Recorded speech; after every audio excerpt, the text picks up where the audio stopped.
In this video, I want to show how to use Python and the pandas library inside Power Query. This is useful for regex, which doesn't exist inside Power Query. I can both use Python on its own, or I can have it applied to a step.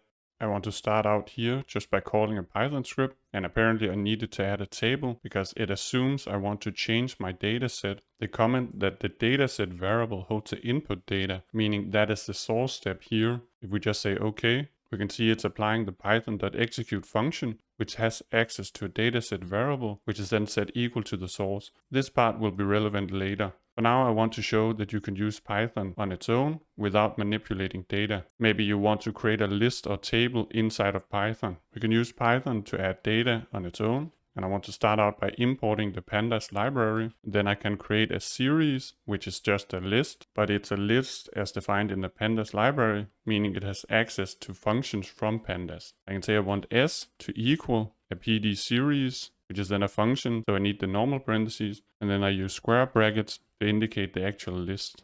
I then want to create a variable that holds my regex function, and this is going to be a string, and I can use something called a raw string, which means I need to ignore any formatting, because in Python, \n would mean new line, and I need to make sure that backslashes are interpreted as regex. All that means is I have to write an R in front of my string.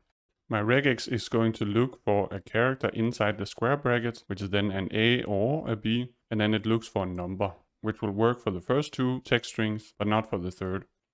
I then want to use my regex upon my string, saying I want to go into my list, use the string extract function, which uses my regex, and then I want to set expand to equal false. And we'll see what that means. False means it's going to return a series for one capture group, and a data frame for multiple groups. And data frame just means table. I can then convert that into a frame, and I want to override the existing variable, and this is something you can do in Python but not in Power Query, where I can then take my variable and replace that with another version of the variable. I want to then convert my s into a frame, in other words a table. I then want to do the regex, but instead saying expand should be true to showcase what happens then. Lastly, I want to show you don't have to create a regex variable, but it's a lot easier to read. It also makes it easier to change later, since I could do a line break here and say, well, if you want to change anything, you can put my regex up at the top. And then I can copy this. I needed an apostrophe here. This is something I'll show in the next video, because some of my variables here get converted into a row. We can see I have this dataset table, which has one value, because again here it says dataset equals source. In this case I can actually delete this, but this is going to give me an error saying I can't have a comma here. Then this is fine. And now I don't have that dataset, and we'll use that in a moment. We can see then I have the expand false, which actually gives me something wrong, because I didn't want C3 here, and in my notes I wrote I was very confused. I'm not entirely sure why that is. I just know that it returns the wrong value. In this case, I then need to use expand true. We can see that my regex doesn't apply to C3 because C is not found within this group, and I get back a blank string, not a null. And lastly, I also get the same result using S hardcoded. The important thing to note is that I get back a table with a column where the column header is 0, and I can then choose to expand this table.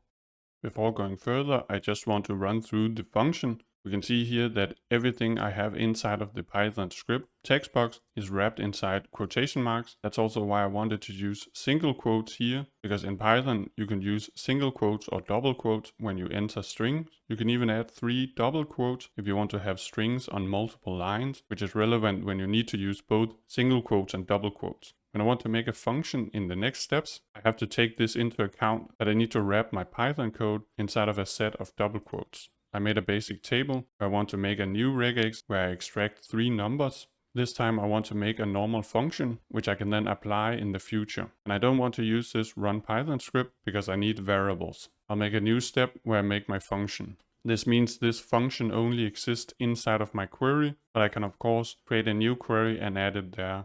My function is going to take a table as its input, a regex, the column with the text, and then I want to add a new column. I don't want to manipulate the existing column, I want to still be able to see it. This will also help with error handling if I know I'm supposed to get a value, but I actually don't in the regex. And then I added the comment in my notes. When we run the Python script, it's going to create a variable there at the end of my code where it had a record saying dataset equals source. And in my experience, it gets really mad at you if you call your variable something other than dataset. I'm going to skip the function where I didn't call my table dataset and it failed. In any case, the actual function is simply to run the Python script function, which is then Python.Execute. And here I needed to wrap my code in double quotes. And I can do line breaks, hashtag parentheses LF code, which stands for line feed. I can also write CR for carriage return, but they are slightly different.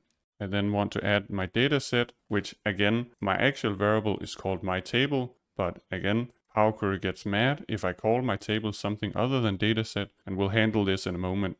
I then need square brackets in order to reference my column. In that way, pandas and Power Query are the same, because I say the name of my table, square brackets, name of column, in order to convert the column into a list. Actually needed a single quote here to wrap the column name in single quotes. But then because I'm inside of this text string, I need double quotes in order to input my text column variable. So I say new column, and then again, double quotes to enter this string again. I need to enter with a single quote and then a hard bracket. And I can then say, I want to manipulate this column, which is then dataset new column.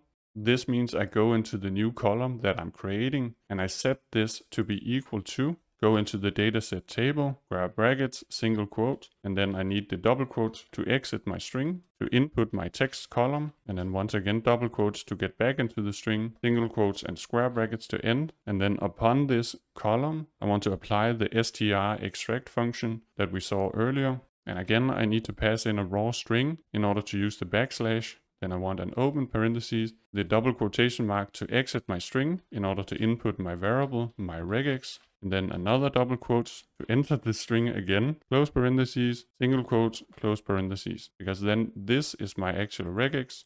And then that is actually everything. Like I mentioned in the comment, I need to set my dataset to be equal to my table, otherwise Python/Power Query gets mad. I want to pass in a record into this function. Showing the arguments as nullable record. I want to set dataset to equal to my table. And then I have my closing parentheses there. And if I did everything right, then we can call the function. And because this takes a table as an argument, I can't use the add column invoke custom function, but that's fine. Because we can see here, my table is going to be custom1. I don't need to look at my function, I want to look at my custom1 step in order to remember what the columns were called. I want to call func_regex, my table is custom1, my regex is then \d curly brackets 3 curly brackets in order to extract 3 numbers. My text column is text string, my new column is regex match. And then I need permission, but we can see that my code is fine. There's nothing dangerous here.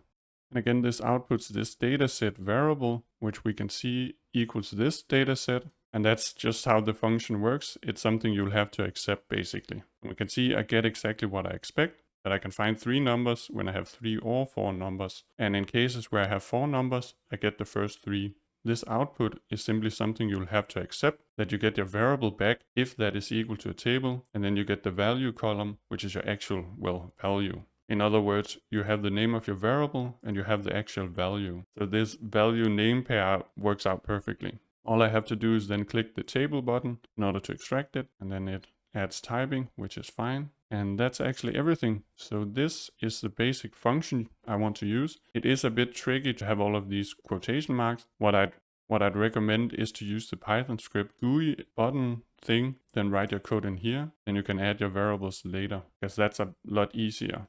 But that's actually everything. So